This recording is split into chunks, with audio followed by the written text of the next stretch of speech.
Everyone, Myles Milligan from GameSpark.com here with you again to bring you another quick vlog update about my experiences at PAX. PAX Day 1!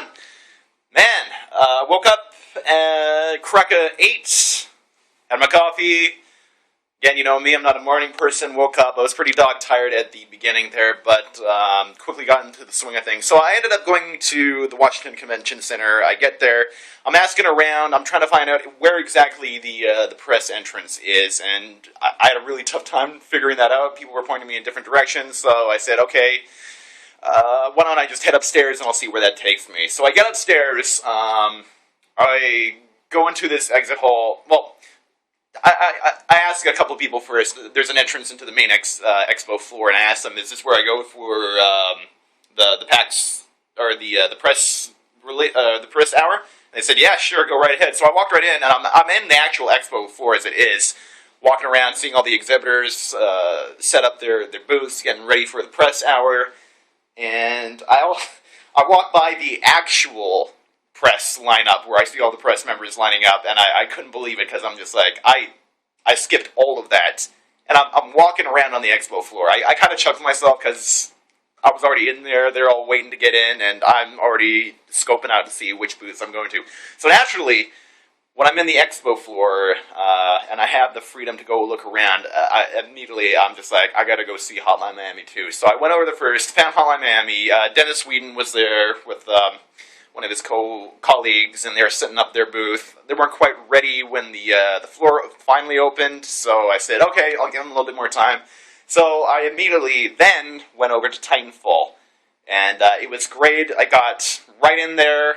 First match started playing, and Adam Sessler from Rev3 Games was there too, and I was playing right beside him. Holy shit, Titanfall is a really good game. Just from what I was playing from it, combat's really hectic, intense, chaotic. You run around. The traversal is amazing. Like if anything, if they did anything right, the traversal was great. It's like a futuristic parkour ninja style, and you're running around on buildings. You got this rocket boost that gives you like a double jump thing. It makes traversal so much smoother and quicker, and it's great, and I love it. And they got mech suits, which are great. Lots of destruction. Yeah, man.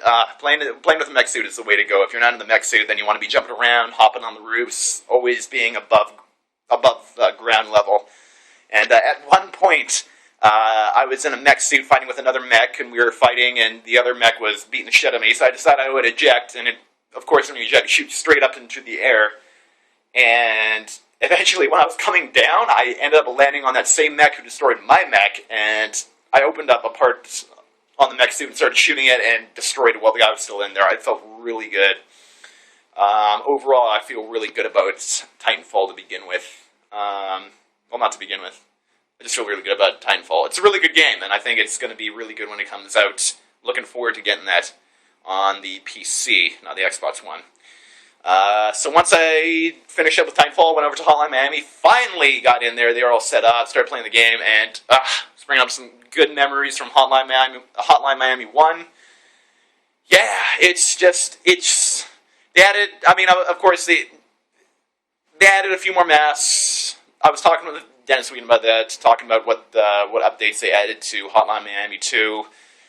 The music is still really good. They got a lot of the same old artists, if not all of them, to be on this game as well. And it's Hotline Miami. I can't say it. It's more Hotline Miami, but yeah, just the demo is great. It's new characters, new story, and it's bloody as ever. Loved it. Let's see what else. So my first interview of the day was with. Oh god, I'm already forgetting. First interview. Fuck it. I can't even remember. That's bad. No, I should be able to remember. That's bad. I can't remember what I did. Let me just check my schedule really quick here. Dragon Fantasy Book 2. Oh god, I apologize to those guys for forgetting them. Dragon Fantasy Book 2. It's a JRPG style, 16-bit. So really old school. It's for the Vita, PS3, and it was interesting. I was talking to this guy, and he's been developing this game for for a really long time. He bases the main character off his father, which I thought was kind of touching, actually. He talks pretty fondly about his dad, so they seem really close, and it's pretty good. The game's got some really good humor. It's JRPG, old school style, and if you like JRPGs, I'm sure you'll like this game. It's getting a lot of good hype for it. Sony from PlayStation, Sony's interested in the game. Then the next thing I got, the next interview I went to after that, I wasn't even scheduled for this interview, but I really wanted to check out this game, and I ended up getting an interview and playing the game, was The Wolf Among Us, a Telltale game series, and I was really excited to get my hands on playing this game because it looks really cool. Telltale being the same guys who did The Walking Dead, and of course that got rave reviews last year. This game looks really good. It's all about making choices, so if you've played The Walking Dead, you'll know how to play this game. It's a little bit different in the sense that the choices that you make don't feel so dire, but, you know, they're a little bit more... It's more about making, you know, the people around you... your choices affect the people around you, what they'll do and how they'll look at you afterwards. And the game looks really good. It's got that classic Telltale look to it. It pops with color. It's great. I really like it. And yeah, got to talk with the creative team about that and different choices. I'm going to be posting a lot of the interviews that I did online for GameSpark, so you'll get to read about that later. Let's see. After that, I went to Zombie.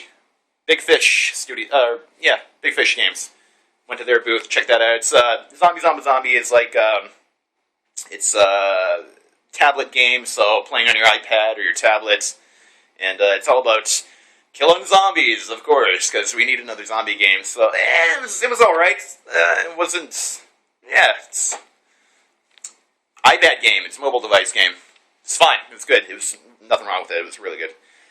And then, what else? Final thing that I did, the interview, was Secret Ponchos, and these guys are from Vancouver.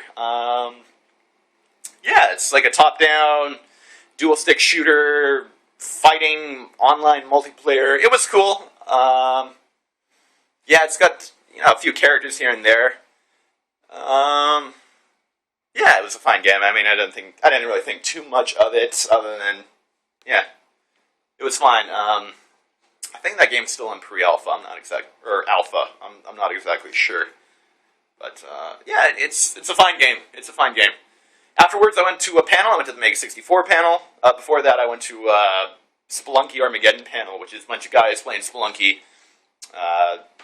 Bunch of really well-known dudes who played Spelunky, and they got together and they were live streaming. And then I went to Mega 64, and yeah. Mega 64, they're a great bunch of guys.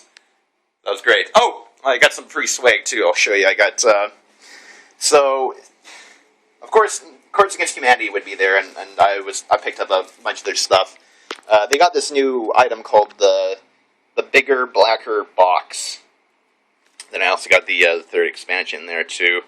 I was lucky enough to get in there real quick because those things go quickly. I know from last year they just flew off the shelves, and they are sold out, and no problem. But yeah, that's basically PAX Prime Day 1. A lot of cool games I've seen so far. A lot of cool people I've talked to. I'm looking forward to the rest of the days of the week because there's a lot more to see and do.